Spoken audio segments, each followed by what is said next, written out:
कहते हैं सुविधाएं अपने साथ समस्याएं लेकर भी आती हैं। आज मोबाइल और इंटरनेट की वजह से इंसान की जिंदगी तो आसान हो गई है, लेकिन इसकी वजह से कई बड़ी समस्याएं भी पैदा हो गई हैं। कुछ समस्याएं आर्थिक नुकसान पहुंचा रही है तो कई जानलेवा है। इंटरनेट के बढ़ते प्रसार के साथ ही क्राइम साइबर में भी तेजी से इजाफा हुआ है, यानी कि साइबर क्राइम के मामले लगातार बढ़ रहे हैं। दूर बैठे अपराधी अलग अलग तरकीबों के जरिए लोगों को लूट रहे हैं, कई बार धोखे से तो कई बार सीनाजोरी करते हुए ब्लैकमेल करके, और इन्हीं में से एक है सेक्सटॉर्शन। नमस्कार, मैं शुभम मिश्रा और आप देख रहे हैं N24 न्यूज़। आप सभी का हमारी इस खास पेशकश में स्वागत है।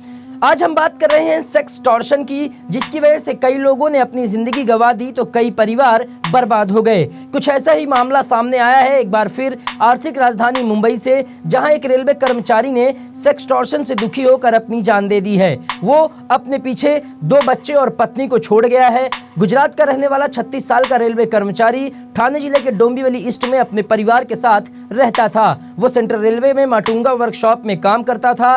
एक दिन फेसबुक पर उसे एक अनजान लड़की की रिक्वेस्ट आई, उसने स्वीकार कर ली। उस लड़की का नाम कोमल शर्मा है। दोनों के बीच पहले फेसबुक पर और फिर मोबाइल पर बातचीत होने लगी। एक दिन लड़की ने उसे व्हाट्सएप पर एक वीडियो कॉल किया। उस दौरान कोमल ने उसका अश्लील वीडियो बना लिया। इसके बाद वो कोमल ब्लैकमेल करने लगी, उससे 2 लाख रुपए की मांग की। पीड़ित ने किसी तरह से कोमल की बातों में आकर पैसों का जुगाड़ करके उसे दिया, लेकिन उसके बाद भी वो ब्लैकमेल करती रही, ज्यादा पैसों की डिमांड करने लगी। रेलवे कर्मचारी ने पैसे देने से मना कर दिया तो कोमल शर्मा ने अपने कुछ साथियों के साथ मिलकर उसे लगातार धमकियां देती रही। दरअसल कोमल वीडियो वायरल करने की लगातार धमकी दे रही थी। इसी बीच मुंबई क्राइम ब्रांच के नाम पर किसी विकास सिंह की कॉल आने लगी। दरअसल ये कॉल कोमल ने ही करवाया था और कोमल और विकास ने उस रेलवे कर्मचारी को इतना परेशान कर दिया कि वह डिप्रेशन में चला गया और अपनी जान दे दी। उसने एक सुसाइड नोट भी लिखा है, जिसमें उसने पूरी घटना को सिलसिलेवार तरीके से बताया है। सभी आरोपियों के नाम और फोन नंबर भी उसने लिखे हैं। दादर जीआरपी फिलहाल पत्नी की तहरीर पर मामले की जांच कर रही है, केस दर्ज कर लिया है और आरोपियों की तलाश कर रही है।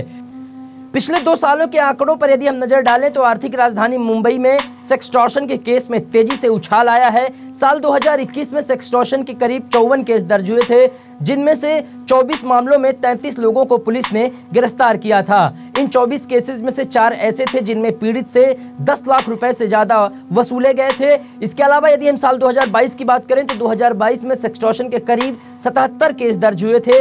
इनमें से 30 केसों में पुलिस ने 52 लोगों को गिरफ्तार किया था। इन 77 मामलों में से करीब 22 पीड़ित ऐसे थे जिनसे आरोपियों ने लगभग 10 लाख रुपए से ज्यादा की वसूली की है। सेक्सटॉर्शन का रैकेट चलाने वालों ने लगभग 51 लाख रुपए वसूले थे।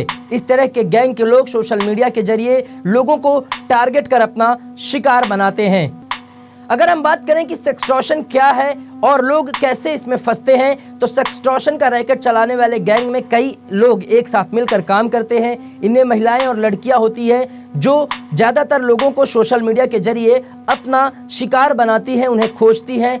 ऐसे लोगों को ये लोग टारगेट करते हैं जो हाई प्रोफाइल दिखते हैं। उनके गैंग की लड़कियां फेसबुक पर इन लोगों को फ्रेंड रिक्वेस्ट भेजती हैं। इसके बाद धीरे धीरे उनसे संपर्क बढ़ाती हैं। इसके बाद मोबाइल नंबर की अदला बदली होती है, बातचीत होती है और फिर मौका देखकर ये लोग व्हाट्सएप पर एक वीडियो कॉल करते हैं और अश्लील बातचीत भी करते हैं। इसके बाद धीरे धीरे सामने वाला जब इनकी जाल में फंसता चला जाता है तो उसका अश्लील वीडियो बनाकर उसे ब्लैकमेल किया जाने लगता है। सेक्सटॉर्शन 2 शब्दों से मिलकर बना है, सेक्स और एक्सटॉर्शन। यह एक साइबर क्राइम है जिसका शिकार कोई भी बन सकता है। साइबर क्राइम से बचने के लिए सबसे पहला मंत्र यही है कि सोशल मीडिया इस्तेमाल करते समय आप सभी सावधानी बरतें। सावधानी हटी तो दुर्घटना घटी, ये लाइन तो आपने जरूर सुनी होगी और सोशल मीडिया को लेकर भी कुछ ऐसा ही है। आपको बता दें कि किसी भी अनजान शख्स से दोस्ती करने से बचना चाहिए, खासकर किसी लड़की या महिला से बिल्कुल दोस्ती नहीं करनी चाहिए। फ्रेंड रिक्वेस्ट स्वीकार करने से पहले प्रोफाइल की ठीक तरह से जांच करनी चाहिए। मसलन वो किस तरह की पोस्ट डालता है, कैसी तस्वीरें शेयर करता है, कॉमन फ्रेंड कौन है। इसके अलावा व्हाट्सएप पर किसी भी अनजान नंबर से आ रही वीडियो कॉल को उठाने से बिल्कुल बचें, क्योंकि सबसे बड़ा जो टारगेट है इनका वो वीडियो कॉल है। वीडियो कॉल के जरिए ये लोग लगभग लोगों को निशाना बनाते हैं, अश्लील वीडियो बनाते हैं। और यदि ऐसे मामलों में अगर आप फंस जाते हैं तो ब्लैकमेल होने की बजाय सीधे पुलिस से संपर्क करें और इसकी शिकायत जरूर करें। फिलहाल इस पेशकश में इतना ही और आप सभी सतर्क रहें, सुरक्षित रहें। नमस्कार।